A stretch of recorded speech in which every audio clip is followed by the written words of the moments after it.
Talk with you all a little bit today about mentorship and how much this mentorship means to so many students around the world. Many of you in this room may not be mentors, at least you may not think you are.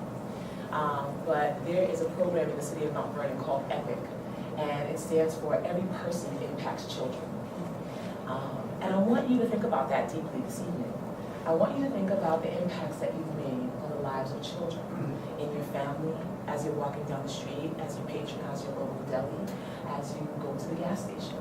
There are children everywhere, and they are looking for someone to look upon them with love and grace and say, hello, how are you?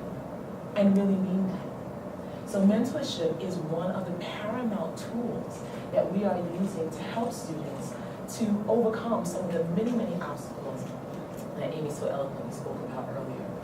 I'm going to read you a quick quote from a former assistant to President Obama. Her name is Melody Barnes, and she was the director of Domestic Policy Council for President Obama. And she says, there are 6.7 million 16 to 24-year-olds who are disconnected from school and work. It's crazy to me. But the reality of the situation is that there are students in this room that have achieved academic averages and GPAs that are astronomical. And it does not mean that they are not disconnected. Some of them have had awful experiences in high school. Some of them cannot wait to burst through those doors for many, many reasons. And we are asking you, the school staff around the country, and I think I speak for us all when I say, when you ask a student, how are you?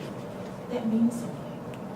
We are hoping that through these mentorship opportunities, you will allow yourself, avail yourself to be that bridge to reconnect students to school and work in a different way than they may have ever experienced in their 13 or 12 years in the public school education systems in this country. It is critically important that you stay vigilant to that goal. So for those of you that are Rick Warren fans, as I am, I don't know if you have the opportunity to read Purpose-Driven Life, but he blows me away. If you've heard some of these things in his podcast, don't call him and tell him that I'm stealing his stuff. So to the mentors, the first thing that I want to say to you is learn their story. As you engage with young people, you've read their essays, you've looked at their resumes, you've seen their transcripts, but they are so much more than that.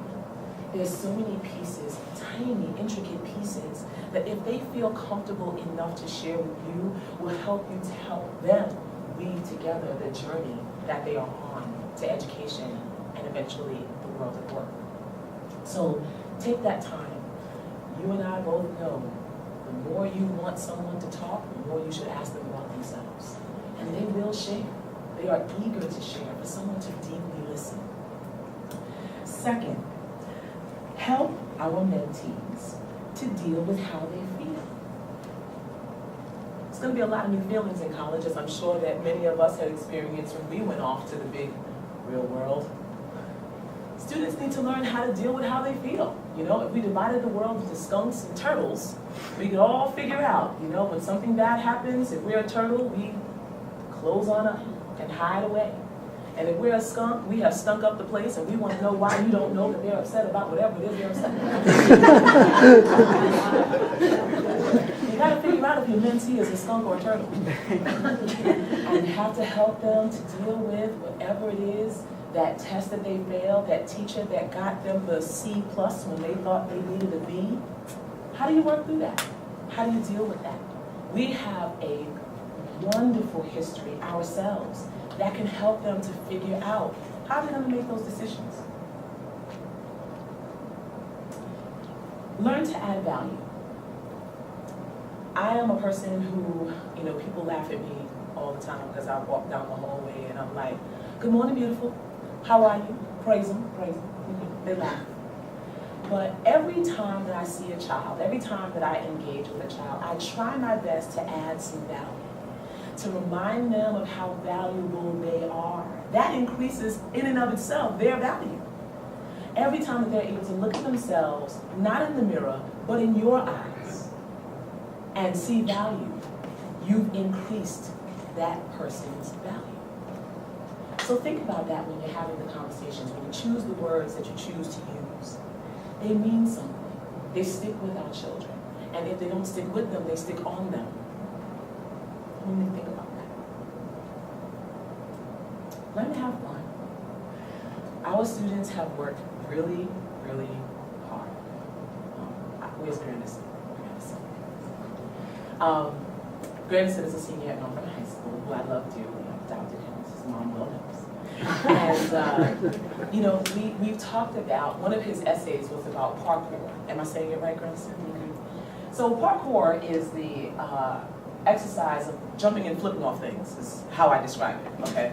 I don't know if you've ever seen those commercials where you see those people jump across the roofs and all these things. And I thought, what a weird, Grandison is probably one of the most calm, even-toned people that you'll ever meet in your life. He is just, butter can't melt in the man's hand. But he figured out how to have fun, you know?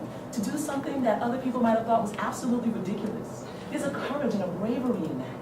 As you share with your mentees how you're having fun in your lives, you will grow and they will grow from your growth.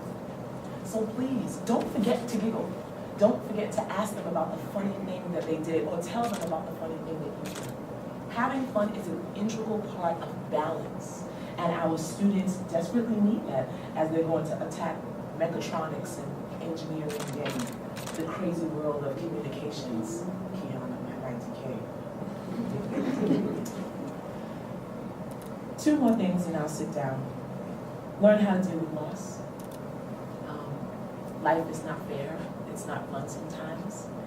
Loss doesn't necessarily mean the death of a family, but it may mean having to transfer. It may mean having to come home. It may mean the loss of a scholarship. It may mean a lot of things. But each of us in life have experienced some loss. Our students are very young. And although they may have experienced a lot of loss, they may not know how exactly to put that in perspective.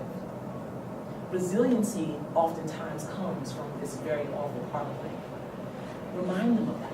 Encourage them to be resilient because times will get tough. And the last thing that I want to say is help them to learn what values matter most. What values are going to stand the test of time in their own lives? You may have your set of values and you may want to impart that amazing wisdom onto them, and I encourage you to do that. But they have values too. And they need to prioritize them and adjust them and examine them and test them and throw some out and bring some new ones in. Many of these students are in very homogeneous cultural environments. They are going to walk onto campuses where they are the only one that looks like them, or one of very few. Their values are going to be tested. Their resiliency is going to be tested. Their ability to have fun is going to be tested. I hope you're up for the challenge. I hope you're along for the ride. That, friends, is what makes a mentor one of the most powerful tools in life, not just education, but in life. So thank you for letting me blabber on.